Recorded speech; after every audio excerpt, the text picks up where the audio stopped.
Training camp opens this week. We've got 3 days left in the offseason. It's Mailbag Monday, but first we talk to our buddy Charlie Roumeliotis, who is at the Tom Kurvers Prospect Showcase. Join us next on CHGO Blackhawks.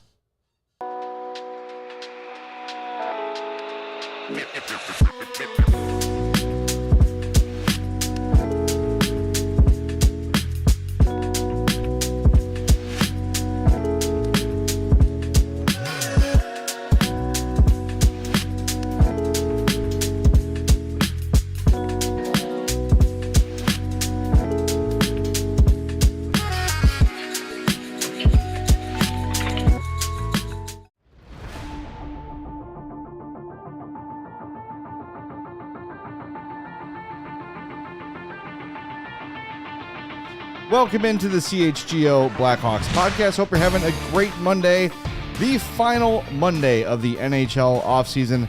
I'm Jay Zawoski with Mario Tirabassi. We are going to welcome our buddy Charlie Roumeliotis from WGN Radio coming up next. But first, we want to tell you, hit that like button. Make sure you are subscribed to our YouTube page as well. If you're listening on the podcast, make sure you are following or subscribed on your favorite podcast app. And leave us a 5-star review on Apple Podcasts or Spotify. Once again, you could say bad stuff about us in the review. Just make sure it's 5 stars. That's a good deal we can make with our viewers and our listeners. Without further ado, let's go out to my Greek brother, who is at the Tom Kurvers Prospect Showcase this weekend. It's the very handsome Charlie Roumeliotis. Hello, Charlie. What's going on? Sorry, really quick. I was sending a bad review for the both of you for making me wait an extra minute. Another one? from his many burners. And one more thing, 5 stars. These guys, and they suck at golf. Oh my gosh. The clock doesn't work. Yeah, man, it feels so good. It feels so good to be talking hockey. I feel like every time training camp rolls around, it's like it's time for me to get back into routine. Yes, it definitely has. This has been, we were talking about it at the golf outing, this has been the longest offseason ever because there's so little news made. I know we got some last week, but man, we're already there. Where was this 3 months, a month ago would have been great, but we're here. The Tom Kurvers Prospect Showcase was this weekend. The Hawks beat the Blues in overtime, lose to the Wild late in the game. But I think, Charlie, what we were hoping to see, we saw were the best Hawks prospects appeared to be the best players on the ice. Yeah, the big three, especially in the first game with Sam Rinzel, Artyom Levshunov, and Oliver Moore. Neither of those three played in the second game, but I thought you saw exactly what you wanted to see out of a players like Rinzel and Oliver Moore specifically driving the offense on the back end for the Blackhawks. I mean, Rinzel's vision, his pass, his edge work on the Tage Harding goal was just unbelievable. And then Oliver Moore, I felt like throughout the entire game, his speed was so noticeable and he was creating a bunch of chances. One of the things that he's been trying to work on all summer is finishing those chances. And so unfortunately, he wasn't able to do that in the first 60 minutes. But I think you can feel the sense of relief when he finally did it in overtime. And he even acknowledged that that sort of confidence can potentially carry over into his training camp. Yeah, I think that's what we wanted to see from a lot of these guys, not only like the top guys, but a lot of them that as they go into training camp, maybe they're not necessarily going to be, first in line for NHL jobs, but just to kind of like get a head start on things as they go into camp. Guys like Rinzel and Moore and Lardis, you wanted to see that, but also, from a guy like, Artyom Levshunov, be able to kind of like take a step in. And, he had some moments, both good and bad in that game. But I think as far as like the guys that are going to go into training camp, I think what we saw was collectively like a good first step. Was there a guy that stood out to you in person? I know watching the game, there were a few moments from a number of other the players, but anyone in person that kind of like struck a chord with you? Yeah, the second game specifically, I thought AJ Spellacy was an absolute wrecking ball. And it felt like we were highlighting him on the broadcast like every other shift. And even in our intro, I think we talked about AJ Spellacy as a guy to watch that could potentially like to wreak havoc. And it felt like every single shift, he was bulldozing a Minnesota Wild, and then it obviously culminated into a fight, a scrum later on that he got penalized for. And so that's the kind of energy that Chicago needs out of a player like Spellacy. And what I like to hear. I know he didn't play the third period because of an injury, which doesn't sound like it's serious. It's more precautionary. But Jared Nightingale, the Rockford Ice Hogs head coach, kind of made some Tom Wilson type comparisons with AJ Spellacy. And I'm like, man, if he could just be half the player that Tom Wilson is, that could be a potential game changer for the Blackhawks that adds a different element that some of the other prospects provide in that pipeline. Yeah, Spellacy is an interesting piece because we saw how great he was in the preseason last year, kind of out of nowhere, no expectations, and then stuck around until the very end. I'm wondering that, is that a guy that might consider for that CHL, AHL, using one of those, the 19-year-old exemption. I don't know what you call it, like punching that ticket or whatever you want to say, and put him in Rockford, because every time I've seen him with the Hawks sweater on, he's looked really good and super noticeable, and like you said, Charlie, a wrecking ball. And that's something they kind of, for all the skill and talent and depth they have prospect wise, there's not a ton of that power forward type in there, and he does check that box for them for sure. And one of the things I noticed too from Spellacy is he is a man among boys. Like, he's not a traditional 19-year-old where it's like, he needs to fill out his frame a little bit and get a little stronger. I mean, he was very clearly like just bulldozing over Minnesota Wild. Like, he is so strong. And so it's not like he's physically behind the curve. Like, he's already there to play NHL type games. It's more so what's best for his development on the ice and just getting acclimated. But he doesn't seem like if anything, he seems like one of those guys that might transition to pro hockey quicker than others, because that's the kind of style that you want to play at the pro level as far as playoff type games, where it's probably hard to do that in the juniors, where guys are it's more of an offensive league, right? Like, there aren't really agitators in those junior leagues. And so he honestly might transition far better to the pro level than he is right now in juniors. Yeah, I feel like that's when you get to the players that are like that you feel like can hang physically, then, everything else just kind of falls in behind them. I did want to ask about, Artyom Levshunov and the first game, like I said earlier, had some ups and downs. What did you get from being there and seeing his game, that first game on Saturday, and what did Jared Nightingale have to any insight on him? Yeah, I thought he looked a little rusty, which was probably to be expected from some of the players. Like, that for the first 5 minutes in the St. Louis game, I thought everyone looked rusty. Like, they really had a challenge getting their legs going. But for me, I don't read too much into it, because Levshunov's the kind of guy that it was weird that he performed far better in the NHL last season than he did Rockford. So it's almost like when the games mean something, he performs at a higher level. And so he's one of those guys where it's like, not that the prospect showcase was meaningless as far as, because other guys were really trying to make strong impressions. But for him, he knows, like, my goal is to make the Blackhawks out of training camp and be a full-time NHL player this year. I think it was just step one of the long season that he's likely going to have. And he had a longer season last year than most, because when all those AHL guys got to get away during the AHL All-Star break, he got called up to the Blackhawks and was practicing with them. So he didn't really get a mental break. And so I have no concerns about him. And I think too, it was a challenge last year that he had that foot injury before, so he wasn't able to participate in the prospect showcase, didn't have all of training camp. So no concerns with him, but I thought it was noteworthy that Rinzel at least stood out on the back end, because those two are going to be the drivers for Chicago on the blue line for many years to come. Can you handicap? How do you think? What are Levshunov's odds of making the team out of camp? To me, it seems like it's sort of his job to lose. Like, he's got it unless he's awful in training camp. What's your thoughts on that? Do you think he's making the team for sure? I would put it at above 50-50. Like, I think it's more likely than not he starts the year with the Blackhawks and becomes a full-time player, mainly because of what I saw from him when he was with Chicago last year. Like, he just did not look out of place. Rockford last year, even when he went back for the stretch run and for the playoffs, like, he was there mainly to just get a few more important games in. But I think if you're projecting the roster and you see Vlasic, Rinzel, Wyatt, Kaiser, once that ever gets done, which I expect it to, But on the right side, like if you're looking at Rinzel, Murphy, and if Levshunov's not there, that it's a pretty thin blue line. So I expect that Levshunov is going to make the team out of training camp, and he's going to be a full-time NHL player this year, unless something disastrous happens during training camp where they're like, he needs more time of seasoning. Well, I think he's the kind of guy this is just kind of what he's going to be.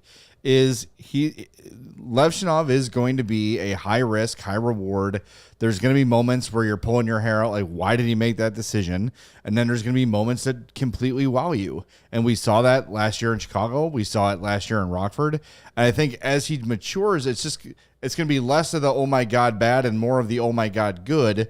You just hope that ratio grows as he gets experience. But I don't think there's anything that he's going to gain in Rockford that he can't also learn at the NHL level. Physically, athletically, speed-wise, understanding the game-wise, he's right there. So, yeah, this year is going to be about young guys making mistakes, so why not let him make them at the highest level? That's where I'm at. Yeah, I agree. And I don't think the Hawks knew this when they drafted him. Like, this wasn't like he's totally changed his game. Like, this is when you watch Michigan State games, you're like, man, he can totally impact a game offensively and defensively. And the way I've always explained watching Levshunov is he's just a freelancer out there. And yes, you do need to put parameters in place to make sure that he's not going totally AWOL, but it's almost like I made this analogy on our podcast like a while ago about like the Pittsburgh Steelers and the Baltimore Ravens when they had Ed Reed and Troy Polamalu. It's like the other 10 guys had positions. Those two, they were able to freelance and just read the play and just do whatever, and we'll work around you. Kind of similar to like Levshunov. I know it's small. There's only 4 other guys on the ice. There's not 10, so it's harder to get away with it. But he's so skilled offensively, and he's such an effortless skater that if he does find himself below the goal line offensively, which we saw a couple times in the first game against St. Louis, he's oftentimes the first guy back as well. And if the players on the ice know those are his tendencies, then they can cover for him while he gets back. And so I don't think it's a larger concern, but it is going to be something that the coaching staff is going to have to put those parameters in place, because you don't want to coach his instincts out of him, but you also want to strengthen and affirm why the Blackhawks drafted him in the first place and to utilize those strengths. What sense do you get about a guy like Nick Lardis or Oliver Moore when it comes to potentially fighting for an NHL spot out of camp? I mean, talking about the defense, like Rinzel, Levshunov, that left side's got a little bit of a competition as well. But up front, doesn't seem like there's a lot of spots open, but seems like maybe Moore and Lardis are guys out of that group of young players that kind of feel like they might have the first opportunity to do that. Yeah, I feel like Nick Lardis is probably going to be a slam dunk to start the year in Rockford and just kind of take over that Dylan Sakura type role from years past, where it's like you're going to play the first, not the same, because I feel like he's going more so like first line guy, first power play. Like you're going to get all the offensive minutes and be in that type of role. So I see Nick Lardis starting the year in Rockford, likely or potentially going to get a call up at some point, maybe in the season, just to see where he's at. But I don't know if this year is going to be the year where he cracks the NHL full time. Oliver Moore is interesting because I kind of had him pegged as a guy that was going to start the year in Rockford, mainly because when you look at the roster, there's so few spots available that if he is going to crack the everyday roster out of training camp, one of two things needs to happen. There either has to be an injury for a spot to open up, or there's going to have to be bodies moved out, because I don't see the Hawks having Colton Dock or Landon Slaggert as their 13th forward, right? And then you don't trade for a guy like Sam Lafferty to be your 13th forward out of training camp. So that puzzle piece is going to be interesting. Like what's going to happen with Lukas Reichel in training camp, I'm not sure. When I did my original projection of like opening night roster in August, I didn't have Reichel on it, not because I didn't think he was one of the 12 best forwards, but I'm just not sold that he's going to be on the opening night roster, because it could be potentially a change of scenery type move. So if I'm running the Blackhawks, I think Oliver Moore starts the year in Rockford and goes on the Frank Nazar plan, where it's like, show us that you belong in the NHL full time, versus starting with the Blackhawks, then maybe hitting a little bit of a wall in December then having to go back down, and then it's a story, and then it's a talking point when it doesn't need to be. And so I think if I'm running Chicago, I would start Oliver Moore in Rockford and let him tell you when he's ready. Yeah, I think you're right. I think that will be the plan simply because of what you said. It's a numbers game. And now if Lukas Reichel gets traded between now and 22 days from now, then I think the story changes. But I think they're going to give Reichel a chance, one more chance, to see if he can come in and prove himself and establish himself as a full-time NHL guy with some offensive chops.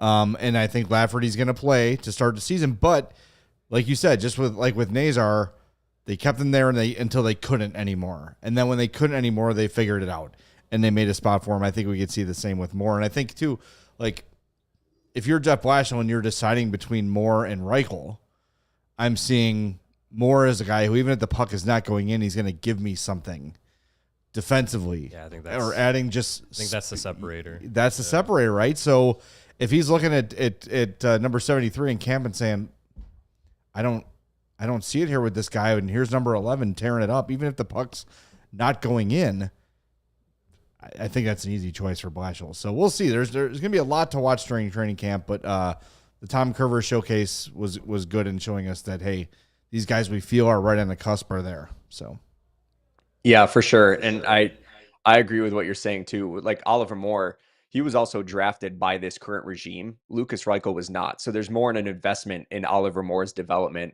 and the fact that he's 2 years younger. And watching the Tom Kurvers Showcase on Saturday that Oliver Moore participated in, they put him on the penalty kill, and he was a threat with his speed. And so with Lukas Reichel, I always say, if he's not impacting the game offensively, it's hard for him to find other ways to impact the game. And so with Oliver Moore, he can impact it. Even if he's creating those chances and they're not going in, you could still throw him out on the penalty kill, and his speed can be a dangerous weapon for Chicago to potentially get shorthanded opportunities. Charlie, we're going to let you go. I know we'll check up later in the season, of course, but we'll see you Thursday as camp opens at Fifth Third. Awesome. Thanks for having me, guys. You're welcome. Charlie. Thanks for being had. That's Charlie Roumeliotis from WGN Radio. We've got to hit the break zone for the first time. Do us a favor, hit that like button for us. Some final thoughts on Kurvers, and then we'll get to your mailbag questions coming up next on CHGO Blackhawks. He said, hopefully. Confidently. All right, let's be real for a second. We have seen enough softness in Chicago over the last, 24 hours or so. Getting pushed around, being looked like you suck, being whipped up and down the field. Being stumble bummed. Yeah, exactly. Enough of that. You know what doesn't make that happen? RC Cola. That's right. We want the RC Cola of football teams on the field instead of the one we have now. I'm tired of it. The Bears are soft. RC Cola is not a soft drink. Just damn good cola. No glow up, no trends, no gimmicks. It's been the same cola since 1905. Why? Because it's perfect and it doesn't need a glow up. It's already great. Do yourself a favor. Grab some RC at your local store. Watch the game. It eases the pain. I promise you, when you've got an RC Cola, RC is the move for whatever you're doing. RC Cola is not a soft drink. Just damn good cola. And on that note, if you're a coach looking to coach up some young athletes to be the next best professionals, give them some RC Cola, and also sign up at eyeontheball.net to become one of the next great teachers. It's simple. You can create a profile, upload your background check, and boom, you are in. Just $50 a month or $500 for the whole year. Athletes of all ages and all sports can find you directly. And a great promo that they got going on Eye on the Ball offers free 6 months to start out. And Eye on the Ball is great because it doesn't mess with your schedule, your payments, or your business. You're in full control. You connect with the athletes who are already looking for coaches like you. So if you're ready to grow your coaching business and reach more athletes, check out eyeontheball.net. That's eyeontheball.net. Don't wait. The athletes are already there looking for you. And we're back on CHGO Blackhawks. And during the break, we got a little news from our buddy Scott Powers, who had an update on Wyatt Kaiser. A little insight here on the contract situation as it comes down to the crunch time. It really does. Training camp opens on Thursday. Blackhawks will have physicals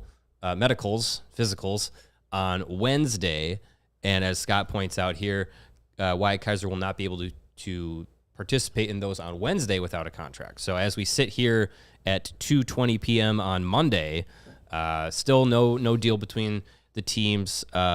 Scott's put it out on The Athletic, said that both sides have been negotiating a new deal for about a month, and says here he notes that the Blackhawks are believed to be offering Kaiser an increase in pay, obviously, but isn't exactly the bump Kaiser and his camp are looking for. Neither party wants Kaiser to miss any of training camp. So interesting note. I'm qualifying this very clearly. I'm looking directly into the camera so everyone hears me and sees me say it clearly. I really like Wyatt Kaiser. I want Wyatt Kaiser to be back on the Blackhawks. I want Wyatt Kaiser to be almost, everyday defenseman on this roster. However, I don't think Wyatt Kaiser is in any position to be hardballing the Blackhawks right now. There is a very limited sample size. The sample size we have on Wyatt Kaiser is, in all honesty, a mixed bag. He has had stints where he's looked great. He has had stints where he's had to go back to Rockford to figure things out again. Mm-hmm. Ethan Del Mastro remains in the system. Kevin Korchinski remains in the system. Nolan Allen remains in the system. Those are three guys that, as of today, now 222, don't have a spot on the roster because of Wyatt Kaiser that are probably NHL ready. So if Wyatt Kaiser is not getting that message and doesn't understand, look, I don't mind the fact that Kyle Davidson is not just like, yeah, here, okay, fine, whatever you want. No, like I know they've got a ton of cap space, but he just can't be willy-nilly paying people money they haven't earned and money they don't deserve. You've got to pay for the performance you believe is coming. I hate to say it, but I'm sure they're going to make a fair deal. I think it's going to get done in time, but I just find it odd that they're at this like stalemate over money. Again, I like Kaiser. Yeah. I just don't. I don't know. I don't know what his camp is saying is their justification for sort of. I don't want to say holding out, but you know what I'm saying. Yeah, I mean, if nothing happens by Wednesday, Thursday, then he's holding out. Yeah, because now you're missing training camp time. I mean, the fact that he's in town, the fact that he's participating in those unofficial skates with the team this past week, unofficial, like those are signs that you'd expect something is close. Yeah, right. I just I think I wonder if it is. Yes, it's a salary increase, but it's only, maybe they're only offering him a short-term, like 2-year, $1.5 million per year kind of thing. And he's just like, no, I want 2 or 2.5 or 3 or whatever. And they're that far apart. I don't know. I think that's kind of where you get into this space with, restricted free agents that aren't arbitration eligible. Then you get into that sticky water. I mean, look, sticky water. What am I? Sticky situation. Gross. Sticky water is gross. I saw him live at the Checkerboard Lounge back in the day. Yeah. And sticky water could play mean alto sax. Muddy's lesser known and grosser brother. Yeah. Sticky situation with our face. Because look across the league. Guys that are more higher profile to their teams are still unsigned, like Mason McTavish and Luke Hughes. So it's an interesting situation, but I agree. I will also look at the camera. The Blackhawks are better with Wyatt Kaiser in the mix. They will live without him defensively. Yeah. So it's an interesting situation that he and the team find themselves in, and I don't think a trade of the player is going to happen if they don't get to a deal by Thursday. I think then they just kind of maybe wait it out, or eventually it's better for him to be on the ice than to be on the couch. So we'll see. It feels like a game of chicken at this point, and I think the Blackhawks are going to win because they've got all the leverage in this deal. And yeah, their leverage is you're an NHL left side defenseman who can play second or third pair minutes. So is Kevin Korchinski, so is Nolan Allen, so is Ethan Del Mastro, so is Louis Crevier if you want to put him in that spot too. Yeah. So their defense doesn't hinge on him. Right. So I just think I still think at some point between now and Thursday something will get done, but it's just fascinating that we've gotten to this point. All right, before we get to the mailbag, we've got some big stuff to tell you about. We are still raising funds for our friends at Big Brothers Big Sisters. So let's get those donations in. bbbs.org is the site to go. You can donate there. You can also donate via our YouTube page. So jump on that. We also have a massive merch sale going on right now. 20% off everything in store, up to 85% off already marked down items. This does exclude pre-sale and print-on-demand items, but 20% off store-wide, up to 85% off markdown sale items. So make sure you do that. And a little bit of a heads up, too. We want to let everybody know about our buddy Patrick Norton. He writes our newsletter. He is our editor here. Great stuff. Every day he sends out a newsletter. It is free. If you're a diehard, you get it automatically. Mm-hmm. Don't unsubscribe. Read it. If you don't have it, you can get it at allchgo.com/newsletter. Sign up for Patrick Norton's newsletter. It's one email a day. It's in your inbox in the morning. Kind of news and notes of the day. I really like it as a kind of wake up, grab the phone next to the bed, put the old spectacles on, and open the mail and see, what did I miss last night? What did the Cubs do? What did the Sox do? Is there any news overnight I missed? Boom. I'm ready for my day. It takes 3 minutes to read. Well-written, good stuff. Always a funny quip in there from Patrick, who is one of my favorite people here. allchgo.com/newsletter. Sign up. Now, why don't you tell that to him to his face? I do. He waits till his back is turned, and then my brother from another mother. That's not what I've heard. But no, you're making a great point. It's just like if anyone loved reading a newspaper growing up, or anyone just wants to get the quick cliff notes of what's going on in Chicago sports before you go to work, it's the perfect newsletter to do. He's got a knack for finding like the quotes that matter, the stats that matter, and every time I read it, I learn something new. So allchgo.com/newsletter. It's free. We're not going to bomb you with 15 things a day. It's just one newsletter every morning. So do that. bbbs.org to give some money. All City Store, save 20% on everything. The money you save on the merch, see? You can give to Big Brothers Big Sisters. Or Venmo Patrick. That too? No, don't do that. I don't like him that much. He does put that at the bottom of his newsletter. Here, Venmo handle sticky water. yeah. All right, let's get one mailbag question in here before the break. We are at a snail's pace in terms of mailbag, but that's all right. That's okay. We got tomorrow's show Charlie too. for 20 minutes. Yeah. This one's from Original Six Pac. Is it Pac or Pac? Probably Pac. I'm going to say Pac because of the wrestler. It's probably Pac. All right, fine. First-time diehard, long-time listener, looking at the Hawks roster, who will have a greater impact this year regarding some of the older vets? Bertuzzi, Donato, Mikheyev, Teravainen, or Burakovsky? I am going to say, impact. Bigger impact. Not necessarily bigger point total or anything like that. Bigger impact. To me, it's Ryan Donato, because last year's 31 goals, 62-point season was unexpected.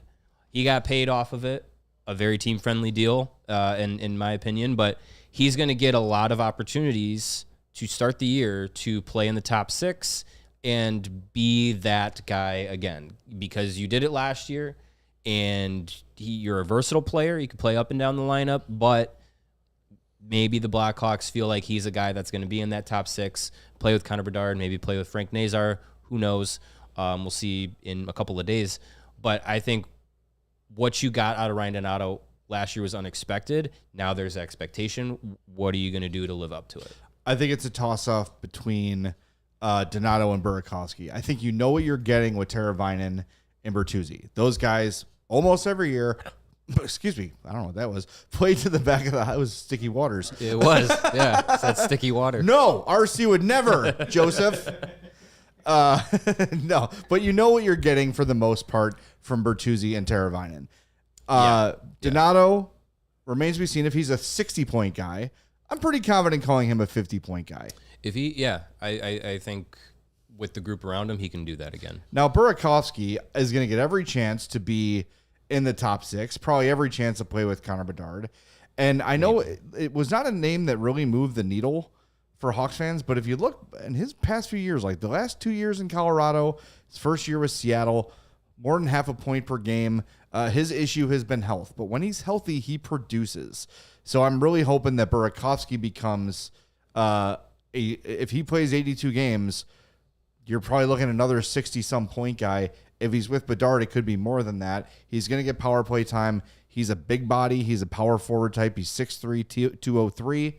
He's got a little bit something to prove, Andre Burakovsky, because a guy who's had this kind of success in the league just being a salary dump, hopefully he sort of takes that personally, and it's a really good opportunity for him to establish himself as a top scorer, and I think he's going to get more opportunity here than he probably would have gotten anywhere else. So I think I'm going to call it a tie between Donato and Burakovsky, but if he is healthy or he plays 60, 70 games, I think he's going to have a really solid impact for the Hawks. Yeah, I think if he has even just a fraction of that return to form that he had the Cup year in Colorado, I think you're going to be really happy with him. And Chris says in the chat that Burakovsky was awful last year. If he puts up better numbers, it's just because he got to play with Bedard. It's fine. He was coming off last year, coming off an injury. So if he's anytime you see a guy with a big injury come back the next year, it does take some time to get going. Usually. He had a better finish to the season than he had to start. Mikheyev is a good example of that.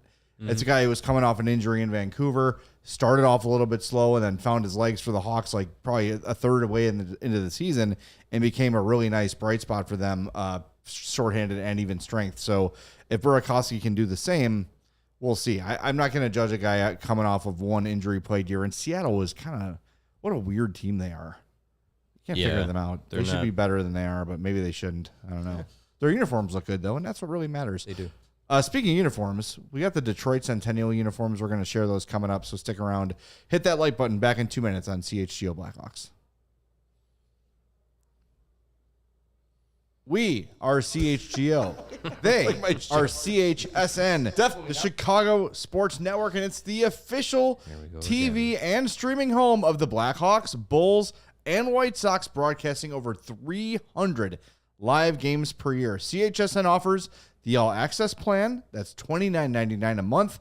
It gives you access to all games and programming on the network, and individual team plans for $19.99 a month that gives you access to the games of the team you select. So if you just want the Blackhawks, $19.99 a month, you've got just the Blackhawks. It's as simple as that. You can sign up to watch at chsn.com, or you can watch via the CHSN app, which can be downloaded on Apple and Android devices, Amazon Fire TV, Roku, and Samsung TV. CHSN is also available on Xfinity, DirecTV, DirecTV Stream, and Fubo. Visit chsn.com for more details. chsn.com. And if you don't want to watch these teams at your house, you can go to the games with our friends at Game Time for a great price. The Game Time app gives the advantage back to the fans. It is the hack for unlocking amazing tickets and experiences in just a few taps. Incredibly easy to use. Game Time guarantee means that you can trust that you'll get 100% authentic tickets on time and at the best price, and the fees are always included, so what you see is what you pay. You also have zone deals from Game Time that save you even more when you choose a section that Game Time has for a special. Then Game Time then chooses the seats for you, so you save a little bit money. You give the power in their hands, but they're not going to put you in a bad seat because Game Time has the view from your seat option that allows you to see what the view will look like before you buy the tickets. Take the guesswork out of buying tickets with Game Time. Download the app, create an account, and use the code CHGO. Get $20 off your first purchase. Tap, ticket, go. Download Game Time today. Damn, I was trying to match my exact pose from the commercial read. I was like, it's like that game where the wall is coming at people and they have to. We gotta try that one day. We seriously need to try that. Try to perfectly match, or have them flipped or something like that. Try and do YMCA or something. Should we let people in, by the way, and why we record it? We have to be exactly 2 minutes. Yes. For the fast channels on Roku, Xfinity, time it out. It'd be exact to the 2 minutes. That's why we started recording. Can't have our tomfoolery 4-minute ad breaks like we used to. Well, I have to say too that we do a pretty good job. One take usually. I produce a lot of shows. You guys you are one take steak. You guys get it done. You're very efficient with your time. Yep. We're professionals. I was thinking though, back in the day, like Carm when we were allowed to do it live. I bet Carm did like a 25-minute ad read once. Sounds great. You know, when the ad says ad lib and add your own experience, we give an inch, we take a mile with that. So they said no more of that.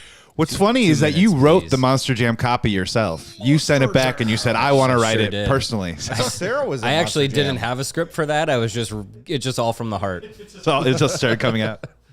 So yeah, Sarah was there. I saw a big. I hope so, or she was like in a monster truck At one Monster of the two. Jam. Yeah. Yeah. All right, more mailbag. Enough tomfoolery.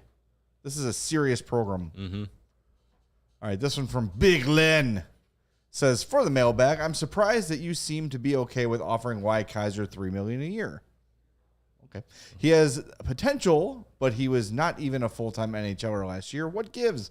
By contrast, I recall you thinking that you didn't want to pay Donato more than $4 million a year. What am I missing in your analysis? Well, I would say the facts first. Didn't we say $6 million for Donato? We were talking in the 5 to 6 range. Yeah, that's what we kind of expected it would take to get done with the Hawks before he got to. No one's upset about $4 million free agency. No, not at all. That's a team friendly deal for that player. In terms of $3 million for Kaiser, that would to me would depend on term. Well, I mean, Frank Nazar just got 6 and change. So if you're looking at what Kyle Davidson has been doing with these contracts for the young players in house and everything we've seen with Vlasic and Nazar and Spencer Knight, he's projecting out like, okay, pay you for what you can be. And can Wyatt Kaiser be a guy that plays consistently reliable third or second pair minutes? Yes, I believe he can be. Yeah, I agree. And if the Blackhawks believe he can be, well, what monetary value is that worth for a guy at his age, 23, 24 years old, to be able to play those kinds of minutes? Well, Alex Vlasic is making just over 4 and change, and that's a really sweet deal for a guy who currently is your number one defenseman. So if Wyatt Kaiser is to be able to play those minutes is $3 million, that's less than Vlasic, and that's pretty much, I'd say, across the NHL, less than market value for a guy who's playing as a 4-5 defenseman. I'm trying to see like guys who make that much money, like $3 million cap hit. Henry Jokiharju. I was just gonna say Jalen Chatfield makes that much money. Timothy Liljegren makes that much money. TVR, our guy, makes that much money. We're looking at. I've got to go by age here, though, like a little more similarity in age.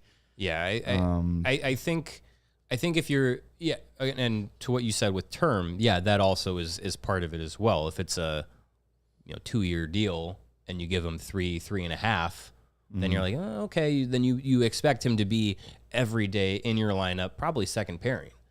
But if you give it a little bit more of a longer run, 3 or 4 years, which 3 or 4 years, then you're saying we believe you can be that guy for this long term, and also at this money, it's pretty much fair value. Especially with the cap going up, it becomes way more team friendly if Kaiser ends up being an everyday second pair guy playing those minutes. All right, here's a name. Tell me if I'm way off base with this one. Excuse me. San Jose's Mario Ferraro. I like him already. He's 26. He makes $3.25 million. Mm-hmm. Now again, he's with San Jose, so you got to take the plus minus out of it because they're all bad. Sure. But he's basically a 20-point player, more of a defender than an offensive player. Like, I feel like that's fine. $3 million. If the Hawks sign him, I'm going to make a prediction though. It's not going to be that much. If it was $3 million, I'm not going to lose sleep over it. But I think especially just reading what Scott put out there about, the Hawks are offering him a pay increase, but it's not exactly what Kaiser's camp was looking for. They're probably going to split the difference. And if Kaiser's camp is saying we want 3.5, and the Blackhawks are saying no, it's 1.75 or 2, then you eventually, without having to go to arbitration, do a little arbitration of your own, and you reach something in the middle. Yeah. Lebowski 5 says long-term Kaiser is just as promising as any other young defenseman on the Hawks. I'm assuming you're not counting Levshunov or Renzel in that. I think relative, or I'm going to make up a term just like you do. pound for pound. Ooh, I like that. I like that one because sometimes you have people who are way heavier but not as good than people who are way lighter who are really good for their own weight class. So that's a good one. 1 pound for 1 pound. Yeah. You can use that at home until I trademark it.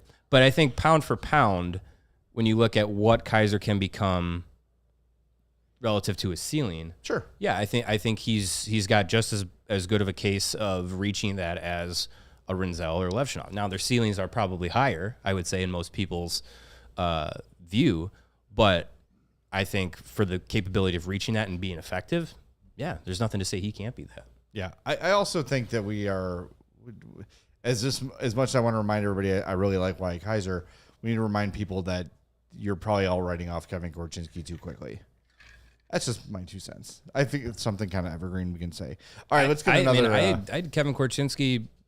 I have him predicted to be on the opening night roster. So that would be. Don't put me in the Korchinski nice doubters. Secret. Is it Asian man? Asian man. Yeah, AZN man. Yeah. All right. Makes me very uncomfortable, but okay. It says the Prospect Showcase gave fans a taste of how truly deep the pool is, and that's before you include the prospects that weren't there: Frondel, Boisvert, Nestrasil West, etc. Furthermore, there are another 9 draft picks in the upcoming draft with only a set number of spots open now and in the future. When do you think Kyle Davidson should start to weaponize the pool and picks for assets? I think it's going to be soon because, as we were talking with our GM, Jake, before the show, this season is going to give you a lot of indication of where some of these guys are at and if they are truly on the development path that you want them to be on, or if they're going to be, victims to the number game. Because we've been talking about this for a while. Eventually, the numbers game is going to cause some of these prospects that we really like and we've really been excited to see, cause them to be on the chopping block. So I think this year you're going to get a sense of where some of these players are at, especially the defensemen. And I think as this season transpires, we get closer to the trade deadline and then get into next offseason, I think that's when we might see some of those young guys be used for some creative trades. Yeah, I feel like this is a good season to kind of find out what you've got, because you've got more, obviously, but you've got more NHL ready players than you've had in a long time. Like you've got, for young guys, yeah. You got Bedard, you got Nazar and Vlasic, but now finally the fruits of Kyle Davidson's drafts are really starting to come to the NHL. So I think this is a good evaluation year. I think we'll probably see some ups and downs maybe we don't expect. Like, hey, let's give Del Mastro 10 games. Let's give Allen some games. Let's just see what sort of happens here. And, of course, there's going to be injuries happening. But I don't want Davidson to wait too long on this either, because teams are going to know. Like, look, man, you've got too many pieces to move, and you're not dealing from a position of strength here.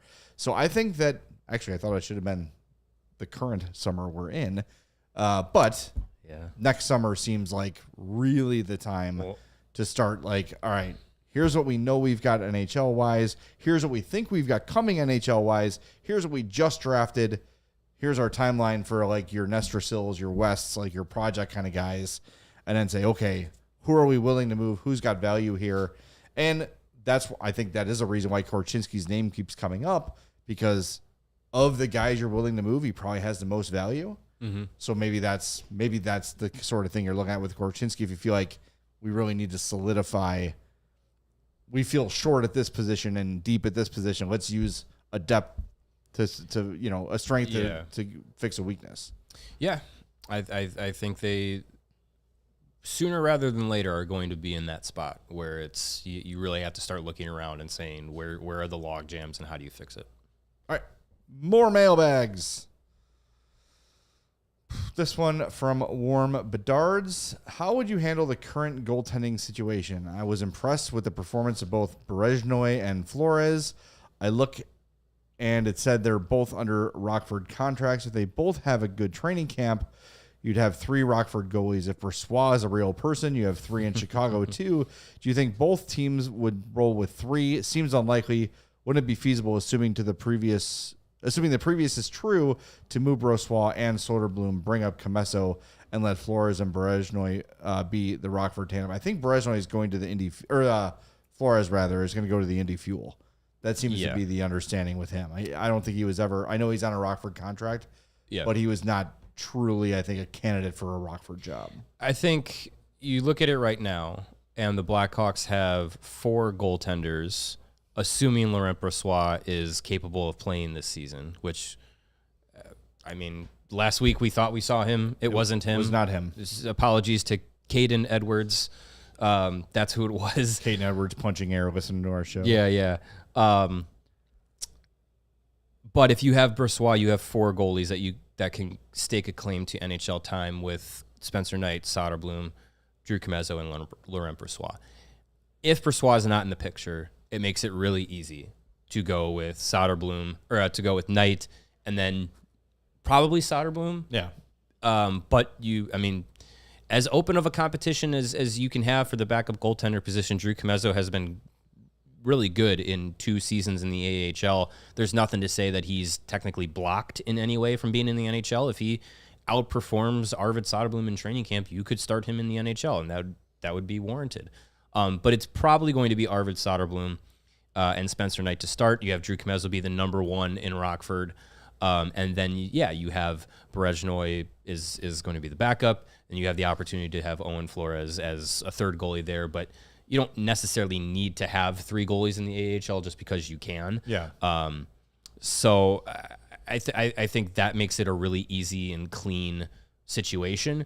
If Brossoit is healthy and plays in training camp, then you have an interesting situation, because if he's healthy and plays and is the Laurent Brossoit you thought he was going to be, you have to have a conversation, because Knight is expected to be the starter, but then you have 3 guys who could be a backup in Brossoit, Soderblom, and Comezzo. If he's healthy, if Laurent Brossoit is the guy you signed last summer, he's my backup, and you trade Soderblom. Because you could. Brossoit is supposed to be a better goalie than him. And everyone really liked that move when it happened. It was awesome. Like he had a really good year with Winnipeg, and like he got hurt after the signing. He wasn't damaged goods they signed. He just happened to get hurt. Going into last season with the idea of Mrazek and Brossoit, I was very excited. And I think we all sort of said it's a matter of time before Brossoit takes the starting job. Yeah. Then he got hurt. But I have no indication that Laurent Brossoit is going to be ready for camp. When I asked nameless Blackhawks, I know their name, but I'm not going to say it on the show, nameless Blackhawks PR person, did I see Laurent Brossoit over there? They went, I don't think so. Yeah, right. Like it was just like, that's Laurent Brossoit. I haven't heard that name in 20 years. It's just like, yeah. I mean, so look, Storytime Wonder says Brossoit needs to be a trade piece for a forward in the top 6. You got to know that he can play hockey, right? I think you're even talking about he's got more value as a Hawk than he does as a trade piece. Now, if he's ready for training camp, which is a massive if, and if he's Laurent Brossoit you signed, which is another massive if, and another massive if he stays healthy to the trade deadline, then you could talk about moving him as a really solid trade piece. But right now, his value is 0. Because no one knows what the hell he is, what he's going to be. Is he healthy? Is he not? Can he even play hockey again? I mean, for a goalie to miss an entire year with a lower body injury, and the fact that it was not supposed to be an entire year. Right. If he goes down last August and they go, you know what, he's going to have surgery, he's going to miss the next 9 months or something, then you put it in the back of your mind. All right, Brossoit's down for the year. Yeah, then it was Dr. Luke Richardson saying, 3 weeks. We're going to see. It might be a little bit of setback, more testing, and then he's gone. What he was saying was a 3-week window in the year 2026. That's what he was talking about. Sure. Yeah. A couple of people, by the way, mentioning Shea Weber. I was listening to 32 Thoughts today, and one of the thought line questions Blackhawks defenseman Shea Weber. When a guy is like on a contract like Shea Weber or Carey Price or whatever, do they have to like actually go to the cities? They do. Yeah, so theoretically, Shea Weber should be at Fifth Third Arena on Wednesday to do a physical. To get a physical, where he will get a letter that says you are incapable of playing in the NHL anymore. That's so and funny. he can remain on LTIR all season. So, but Elliot Friedman also said that sometimes they'll say you just need to go to the NHL facility closest to you, and they will write off. They'll give you the physical and write off the sheet for you. So he might not come to Chicago, but why not? A September weekend in Chicago, beat that, man. Yeah, I mean, he resides out in British Columbia, so yeah, he'll probably just go to Vancouver. It's a pretty nice. You know what? If I was Vancouver, though, I'd be like, nope, fully capable. Yeah, you can play. Pass the physical. Yeah, best shape of his life. You should definitely report to Chicago. Yeah, right. Exactly.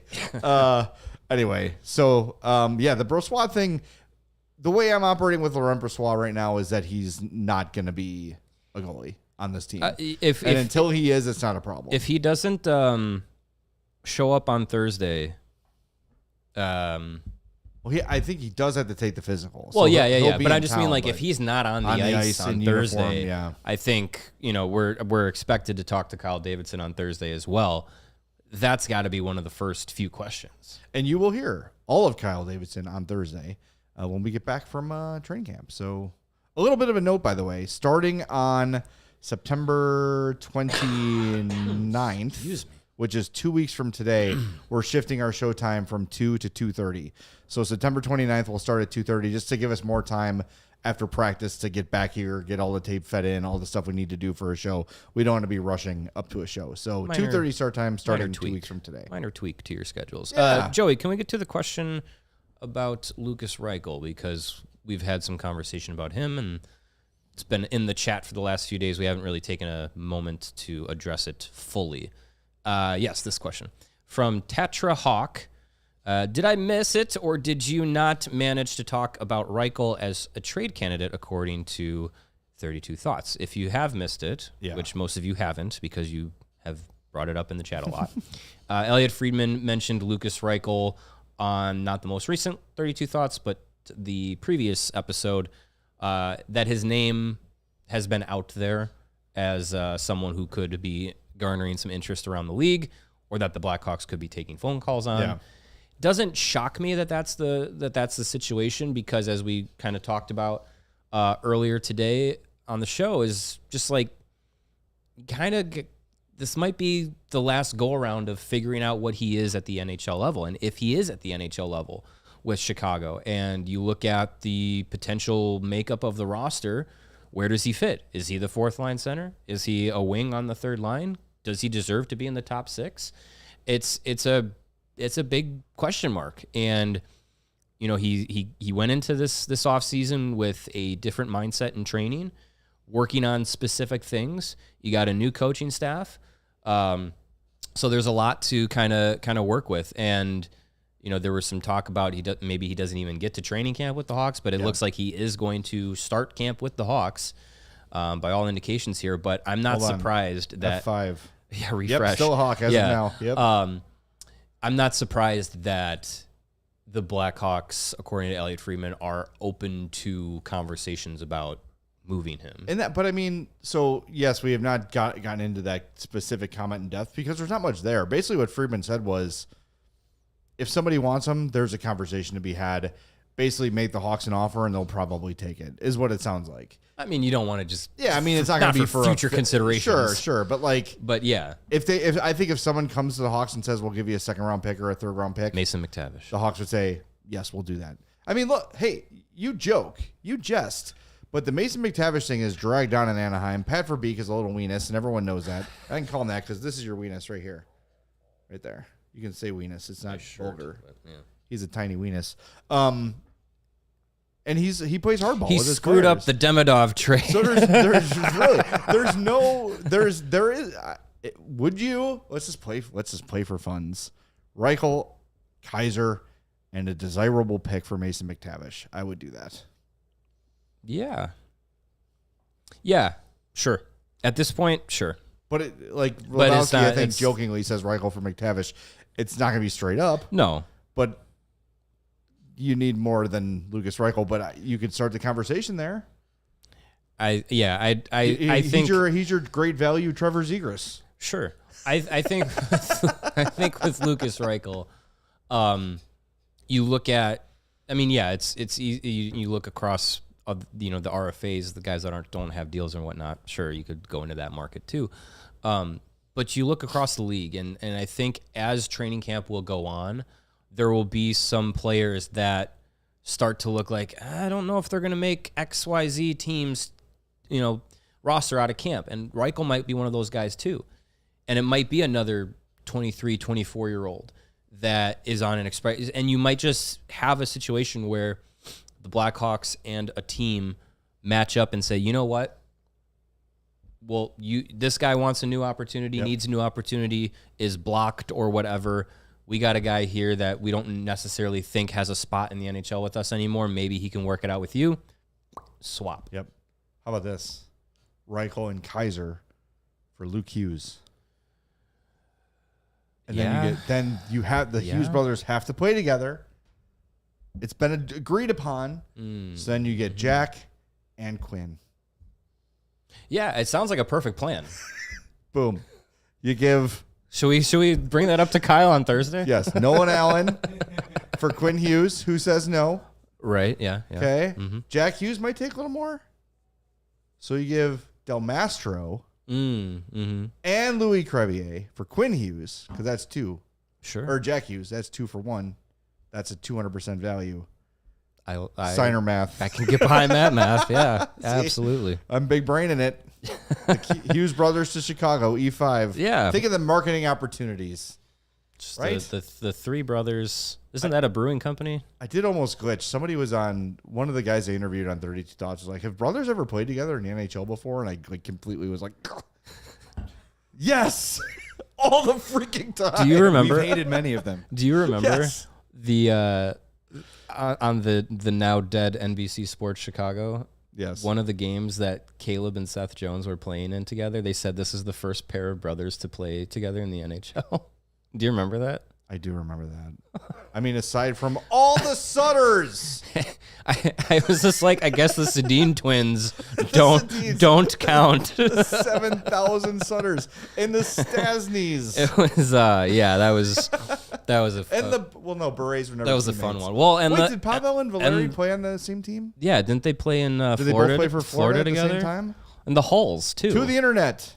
Dennis and Bobby Hull played together, Yes. right? Aside from all those we just named off. But the top of our head, though. anyways, besides those, Caleb and Seth Jones were the first. Did Pavel and Yeah, I like your Hughes plan. Yeah, I think that's flawless. Did the Hosas play together? Valeri and Pavel played together for 0102. I don't think the Hostas play together Or Marion unless and Marcel. they played in Atlanta together. Hossa. Marcel Hossa wasn't a long-time NHLer. Yamir Yager doesn't have any kids coming up in the ranks where he could. Not that we know of. They played together in Sweden during the lockout. That doesn't count. So technically, It doesn't count. Marcel's such a good name. Marcel Hossa. Marcel, I like that name. I don't think Hjalmarsson and his brother played together. Steve Hjalmarsson. Simon. Oh yeah, I just signed him in NHL 14. it's time to upgrade, buddy. I'm getting 26 tonight. I'm getting it All tonight. right. Yeah. It's pretty good. All right, can we get one more? Yes, one more one more. mailbag. One less to do tomorrow. Oh, nope, not a two-parter. We only have time for one part. Damn it. One part of a question. We'll get to that tomorrow. Where's a short one? Let's see. This. There we go. There we go. All right. Josh, this is specifically for you, Jay. Okay. You really think Edmonton is set up to be good long term? Yes, they are good now, but they are going to age badly in a few years. If they have Connor McDavid signed long term, they will be in good position long term because you have the best player on the planet on your team, and they're not just going to like rebuild around Connor McDavid. There's gonna be people that will like to come and play for Edmonton because he's there, because of the chance to win. So yes, I think that Edmonton will be in. Will they be in the shape they're in right now for long term, where they're just absolutely stacked top to bottom? Probably not. This new McDavid contract is going to take somebody away, at least one. But you've got Ryan Nugent-Hopkins for the next 4, Zach Hyman for the next 3, Leon Draisaitl for the next 8. You've got Evan Bouchard for the next 4. Darnell Nurse, if you want him, that could be a guy that moves for 9.25 for the next 5. So they've got their core pretty much locked up. So the next 3-4 years, Edmonton's going to be in good shape if they get the McDavid deal done. And guess what? Even if they don't, Even if they don't, you They're still still got pretty good. Bouchard and Draisaitl and Yeah. all those guys. Yeah, like Right. that's still a good team. It's just not as good without Connor McDavid, obviously. Look, anytime, and we know this better And than anybody in this town, like anytime you've got sustained success for a long time with a lot of high-end players, the end of that looks bad and feels bad, and it's going to, if the Oilers, that's why it doesn't hurt Hawks fans as bad, because there's 3 Stanley Cups to show for it. But look at what the San Jose Sharks went through. Look what the Vancouver Canucks went through for a while. Colorado after Sakic and Forsberg, right? Like, they had those great runs, and then look at Detroit. Yeah. Detroit's been chasing history for 30 years now, it feels like. Yeah, I mean, and the Penguins are in the same situation. They're going down now, Steiner math. but they got 3 cups out of it. Right. So with the cup, you don't care about the fallout. But that's what remains to be seen for Edmonton. All right, we're going to wrap things up. We will be back tomorrow at 2 with remaining mailbag questions. Hopefully we have a new Wyatt Kaiser contract. Maybe we have news on Laurent Brossoit. We might. Lots of stuff. If news does break, we are, well, not today.